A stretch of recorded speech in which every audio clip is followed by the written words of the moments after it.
now, we will broadcast for you the news in English on Radio Free Syria.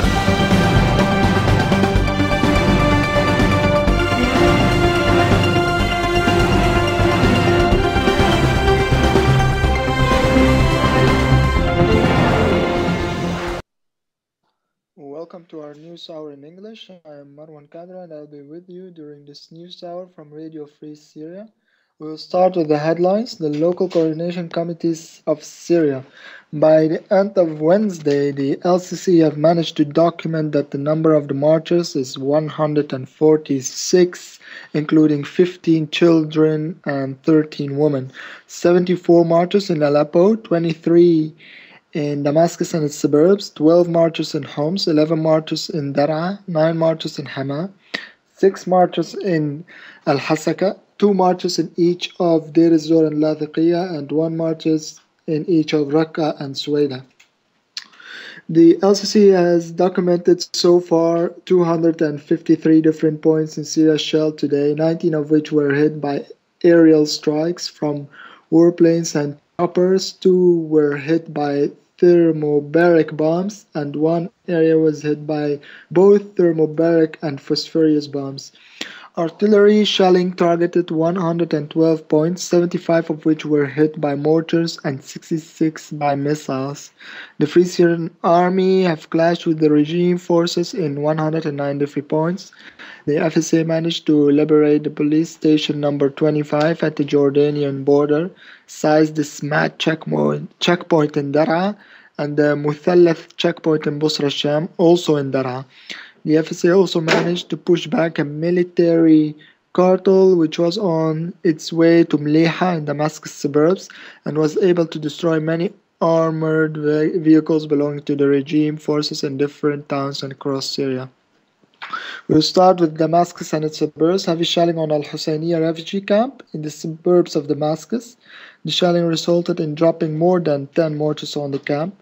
In Qantana, activists said that a column of 15 tanks have been on their way to several cities in Syria as these camels have left Qantana city. Meanwhile, heavy shelling on the villages of Al-Zubaybiya and Buhaldiya and the refugee camp of Al-Husayniya using mortars. In the eastern Ghouta, heavy shelling on Douma city using mortars and rocket launchers. Meanwhile, a child has been found dead after a missile were dropped on the village of Deir Khabiya. In Damascus, also heavy battles between the Free Syrian Army and the Assad forces in the neighborhood of Al-Qazzaz as a missile was dropped on the orchards in Al-Qazzaz neighborhood. In Kafr Sousa, heavy gunfire have been heard using heavy artillery and several kinds of weapons. Moreover, bombardments on the southern neighborhood of Damascus. Explosions have been heard in Damascus. Heavy gunfire have been heard in Bab Touma and Bab Sharqi as the Assad forces have closed the Tahrir Square in central Damascus. We will move now to Daraa, to the southern area of Daraa. The Assad forces have destroyed the water belt that was a point of where snipers were located. The Free Syrian Army managed to liberate the checkpoint number 25 between the Jordanian and the Syrian border. Heavy shelling of the Assad forces on the city using all kinds of weapons such as mortars and rocket launchers, which resulted in the death of several civilians and injuring others. In the village of Deir al-Ad, several brigades of the Free Syrian Army have attacked the checkpoint of the Assad forces, which resulted in the death of several soldiers of the Assad regime as the brigades have pulled back safely. Heavy shelling on the eastern Kark and Al-Yadudiya. As for Busra al-Harir, heavy bombardments for the 18th day using mortars and rocket launchers and heavy artillery and all kinds of weapons. The Free Syrian Army, however, addresses these attacks until now. Activists said that the Free Syrian Army took control of the Yarmouk Brigade as they took control of the 3 checkpoints that were located there next to the checkpoint near the Jordanian border, checkpoint number 25. Moving to Aleppo, Scud missiles have been dropped on the city of Al-Bab, which resulted in a massacre. Until now, 48 people have died there, including 30 children. Moreover, heavy explosions have been heard in the cities of Al-Bab and Al-Bab, as activists added that these were Scud missiles that have been fired on Aleppo's countryside. Scud missiles have been also dropped on the western countryside of Aleppo.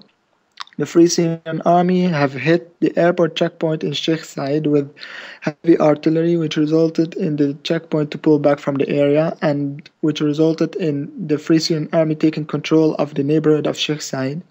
Meanwhile, two T-82 tanks have pulled back from Sheikh Said neighborhood as the FSA have pulled forward to take control of the neighborhood.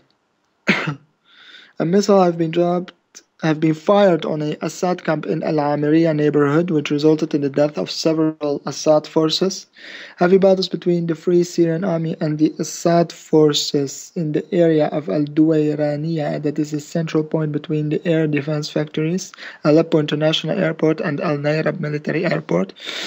Rumors are going on the fact that the Assad forces have taken control of Al Duwayraniya area. However, from past experience, we know that the Al Duwayraniya area is a central point between the air defense factories and Aleppo International Airport and Al Nairab Military Airport. So it is a very important area for both the Free Syrian Army and the Assad forces, and until now there are heavy battles there. Moreover, the defections among the men had made the regime to push women into the war that is going on between the Free Syrian Army and the Assad forces. One of them is Habir Ramadan, 40 years old, have joined the Syrian army. As she added, "I came here because I want to sacrifice myself for Bashar al-Assad." Near the stadium in Wadi Dahab neighborhood in Homs, Habir Ramadan walks in her military suit as she shouts, "God, Syria, Bashar, and no more." She protects the southern doors of the latest entries holding a Kalashnikov in her hand. They call themselves the sacrifices, just like the Palestinians did during the first 10-20 years of the Israeli-Palestinian conflicts. Moreover, the First Lady Brigade consists of 450 ladies who have participated since several days, and these ladies will protect the several areas of Homs, the areas that are still allied to the Assad regime. This was it for today. Thank you very much for listening. I am MarwanKADRO, along with me, Executive Manager Islam Al-Idlibi.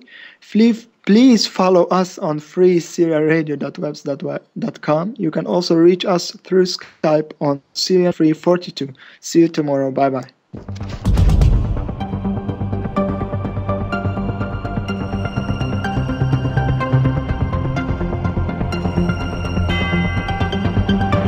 Right now, we will broadcast for you the news in English on Radio Free Syria.